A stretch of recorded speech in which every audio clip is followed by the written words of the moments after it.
Hi అండి, welcome to Jhansi అభిరుచులు. నేను మీ ఝాన్సీ. ఈరోజు వీడియోలో సజ్జలతో ఒక హెల్దీ రెసిపీ చూపిస్తాను. సజ్జ లడ్డు అంటారు, దీన్ని మేము పేలపిండి అని పిలుస్తాము. దీన్ని ఎలా తయారు చేసుకోవాలన్నది ఈ వీడియోలో చూపిస్తాను. సజ్జల్ని పెరల్ మిల్లెట్స్ అని కూడా అంటారు. ఇవి ఆరోగ్యానికి చాలా మంచివి. సజ్జల లడ్డు తయారు చేసుకోవడం కోసం కావలసిన పదార్థాలు: సజ్జలు, బెల్లం, వేరుశెనగ గింజలు. మా ప్రాంతంలో దీన్ని పేలపిండి అని పిలుస్తాము. దీన్ని ఎలా తయారు చేసుకోవాలన్నది చూపిస్తాను రండి. ఈ పేలపిండి అన్నది పాతకాలం నాటి సంప్రదాయ వంటకము. మా చిన్నప్పుడు ఎక్కువగా దీన్ని చేసి పెట్టేవారు. ఆరోగ్యానికి చాలా మంచిది. అప్పుడు ఎక్కువ సజ్జలు పండించేవారు కాబట్టి పిల్లలకు స్నాక్గా ఎక్కువగా సజ్జలడ్లు పేలపిండిని తయారు చేసి పెట్టేవారు. హెల్దీగా కూడా ఉంటుంది. ఎలా తయారు చేయాలో చూపిస్తారండి. వెలిగించుకొని స్టవ్ మీద ఒక ప్యాన్ పెట్టుకోవాలి. ఇందులోనికి నేను 1 కప్పు వేరుశెనగ గింజలు తీసుకున్నాను. ఏదైనా ఒక గ్లాస్ మెజర్మెంట్లో చూపిస్తాను రండి. ఇలా నేను ఒక గ్లాస్తో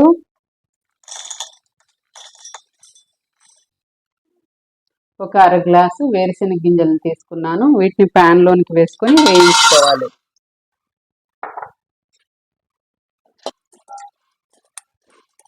వేరుశెనగ గింజల్ని కూడా మంటని లో ఫ్లేమ్లో పెట్టి పప్పు బాగా వేగేటట్లు వేయించుకోవాలి.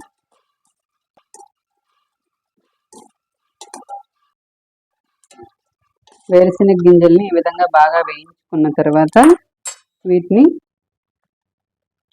ఒక ప్లేట్లోనికి సపరేట్ చేసుకోవాలి. పక్కన పెట్టి వీటిని చల్లారనివ్వాలి.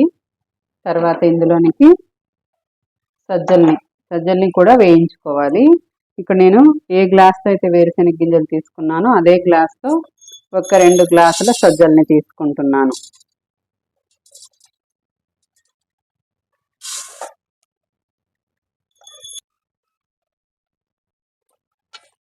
సజ్జలను వేయించుకొని లడ్డు చేసుకోవడం వల్ల లడ్డు కమ్మగా ఉంటుంది. అందుకోసమని కంపల్సరీ సజ్జలను వేయించుకోవాలి. సజ్జలలో ప్రోటీన్లు, ఫైబరు, ఐరన్ అధికంగా ఉంటుంది. ఈ మధ్య చాలా మంది డాక్టర్స్ షుగర్ పేషెంట్స్కి సజ్జలను రికమెండ్ చేస్తున్నారు. సజ్జలలో గ్లైసెమిక్ ఇండెక్స్ అన్నది చాలా తక్కువగా ఉండడం వలన షుగర్ని కంట్రోల్ చేస్తుందంట సజ్జలు. అందుకోసమని షుగర్ పేషెంట్స్కి ఎక్కువగా సజ్జలను వాడమని సలహా ఇస్తున్నారు. పాతకాలంలో అయితే సజ్జల్ని సజ్జ రొట్టెలు, సజ్జ సంగటి, అలాగే సజ్జ పిండి జావా కాంచుకొని తాగేవారు. అవి కూడా చాలా హెల్దీగా, టేస్టీగా ఉంటాయి. సజ్జల్ని ఈ విధంగా వేపుకోవాలి. దోరగా వేయించుకోవాలి, మాడిపోకుండా. ఇలా చిటపటలాడుతూ సౌండ్ వస్తుంది వేగేటప్పుడు. వేరుశెనగ గింజల్లో విటమిన్ ఇ, హెల్దీ ఫ్యాట్స్, ప్రోటీన్లు అధికంగా ఉంటాయి. అందుకోసం ఈ గుండె పనితీరుకు, మెదడు పనితీరుకు చాలా బాగా ఉపయోగపడతాయి. రాయలసీమలో అయితే ప్రతి కర్రీలోనూ వేరుశెనగ గింజలు వాడకుండా కర్రీ ఉండదు. అలాగే ఫ్రైస్ కానీ ఏ కర్రీకైనా వేరుశెనగ గింజలు కంపల్సరీగా వాడతాము. సజ్జలు చల్లారేలోపు ఈ వేరుశెనగ గింజల్ని కూడా పొట్టు తీసుకొని వీటిని 2గా పప్పులు అయ్యేటట్లుగా చేసుకోవాలి. ఇలా 2 బేడలు అయ్యేటట్లుగా చేసుకోవాలి.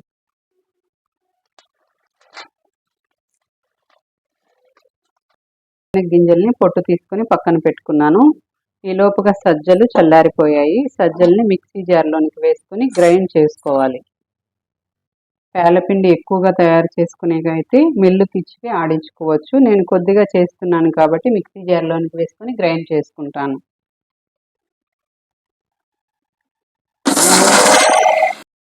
సజ్జలను ఈ విధంగా గ్రైండ్ చేసుకోవాలి. ఇలా గ్రైండ్ చేసుకున్న ఈ సజ్జ పిండిని జల్లించుకోవాలి. జల్లెల్లోనికి వేసుకొని, మరీ స్మూత్గా కాకుండా కొంచెం బరకగా ఉండే జల్లెడ వేసుకున్నాను నేను. దీన్ని వేసుకొని జల్లించుకోవాలి.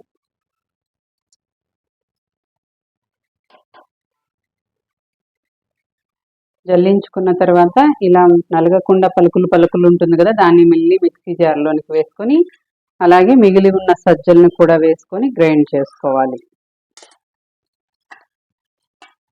సజ్జపిండి అంతా ఇలా బరకగా వచ్చేటట్లుగా గ్రైండ్ చేసుకోవాలి. మిషన్కి ఇచ్చినా కానీ ఇలా బరక వచ్చేటట్లుగా మిల్లు పట్టించుకోవాలి. మరీ సాఫ్ట్గా ఉంటే అంత బాగుండదు. కొంచెం బరకగా ఉంటే తినేటప్పుడు కమ్మగా ఉంటుంది. తర్వాత ప్యాన్లోనికి ఏ గ్లాస్తో అయితే మనం సజ్జలు తీసుకున్నామో అదే గ్లాస్తో బెల్లాన్ని కూడా తీసుకుంటున్నాను. 2 గ్లాసుల బెల్లం తీసుకోవాలి.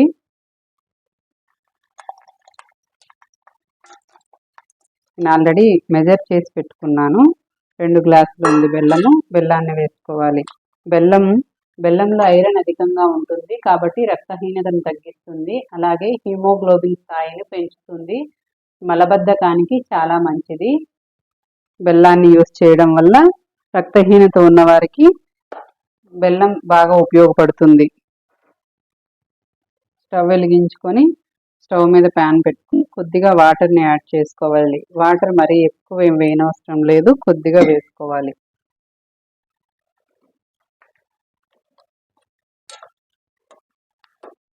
బెల్లం అంతా ఇలా బాగా కరిగించుకున్న తర్వాత దీన్ని ఒకసారి ఫిల్టర్ చేసుకోవాలి.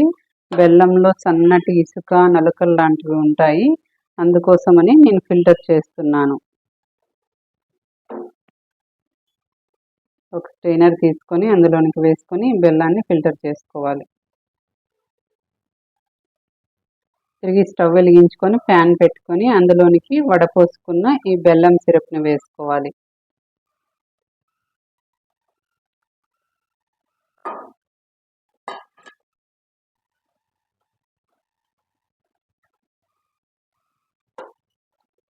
తర్వాత ఇలా ఒక చిన్న కప్ తీసుకొని అందులోనికి వాటర్ వేసుకొని బెల్లం పాకం వచ్చిందా లేదా అనేసి చెక్ చేసుకోవాలి. ఉండ పాకం రావాలి, లేత పాకం, మరీ ముదురు పాకం కాకుండా. కప్లోనికి కొద్దిగా బెల్లం సిరప్ని వేసుకొని ఉండలాగా వచ్చిందా లేదా అని చెక్ చేసుకోవాలి. ఇలా ఉండలాగా వచ్చేటట్లు పాకం వచ్చిన తర్వాత స్టవ్ ఆపేసుకోవాలి. ఇందులోనికి మనం వేయించి పెట్టుకున్న వేరుశనగ గింజలు వేసుకోవాలి. అలాగే మనం గ్రైండ్ చేసి పెట్టుకున్న సజ్జపిండిని కూడా కొద్దిగా వేసుకుంటూ అంతా మిక్స్ చేసుకోవాలి.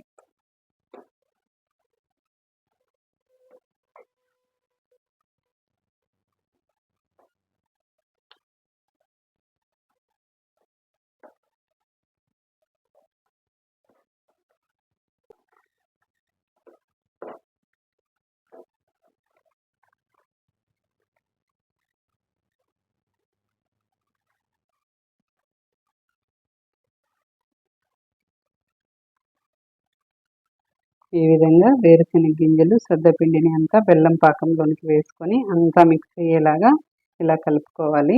తర్వాత కాస్త గోరువెచ్చగా ఉన్నప్పుడు వీటిని ఉండలు చుట్టుకోవాలి. మనకు నచ్చిన సైజులో చుట్టుకోవచ్చు.